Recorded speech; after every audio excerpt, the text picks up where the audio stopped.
Okay, let's just get right into it. Today, we're not talking about building a new habit. Forget that. We're talking about a hostile takeover of your own mind.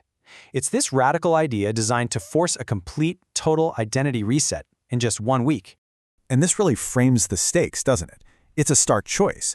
You either take back control of your focus right now, or you stay stuck exactly where you are. There's really no middle ground.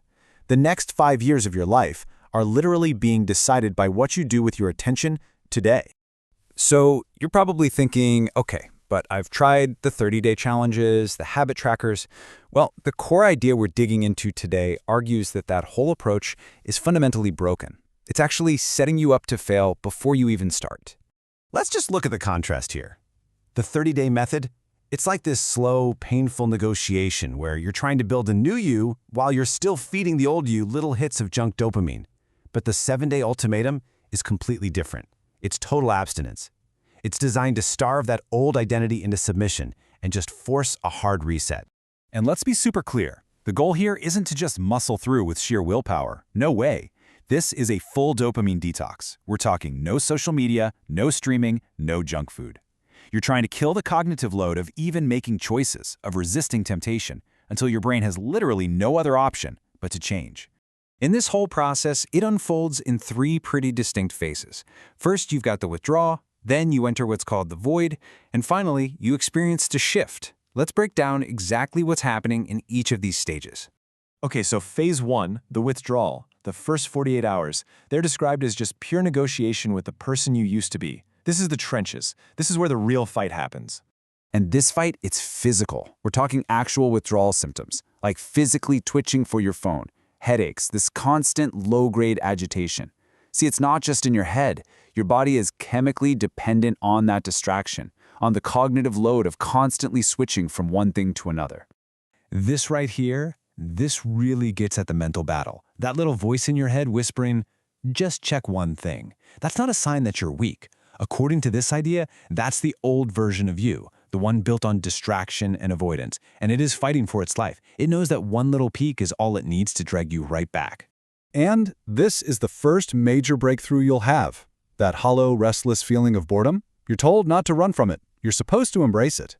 It is the key signal that you're finally detoxing from all that cognitive load, and that those old neural pathways of distraction are finally starting to starve. So, once the screaming noise of withdrawal finally stops, you enter phase 2, the void. And honestly, this is where most people quit, because the silence of their own thoughts can feel, well, kind of terrifying. But, see, the void isn't some empty space you need to fill. It's your brain's true baseline. It's clarity. It's described as the raw, unfiltered operating system of your mind finally coming online without all the junk apps and notifications running in the background. And here's the critical pivot. Without that constant barrage of external things to react to, tweets, emails, videos, your brain's default state finally kicks in, and it stops just reacting to stuff, and it starts to create. Solutions to problems you've had for years just start to surface because your mind finally has the quiet space to connect the dots. Which brings us to the payoff. Phase 3, the shift. This is the big breakthrough. Around day 5 or 6, a new identity doesn't just feel possible, it actually starts to become automatic. So look at how the brain's wiring just fundamentally changes. The cue, that feeling of boredom, is still the same, but the response gets completely rewired. Instead of consuming something to numb the feeling, your new, automatic impulse becomes to create something, to learn something, to build something. Boredom actually becomes a trigger for productivity. Just think about what this really means for a second. Imagine waking up in the morning and not spending your best energy fighting the urge to check your phone. That battle is already over. It's won.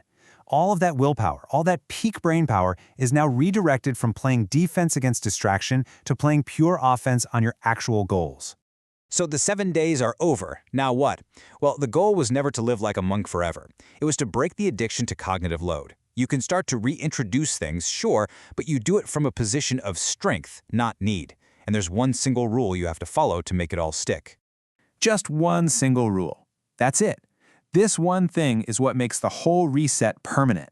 And here it is. You never, ever negotiate with the old you. You have to see that version of yourself as dead and gone. One harmless scroll, one quick check, that's not a slip-up. That's a vote to bring the old you back to life. It's you actively choosing to become the person you just spent 7 days killing off. And that leaves us with this final thought. After this whole hostile takeover, your mind is like clean, wet cement. The old patterns are gone. So the question is no longer about how to fight distraction, it's a much bigger one now. With all this newfound clarity, what will you choose to write on it?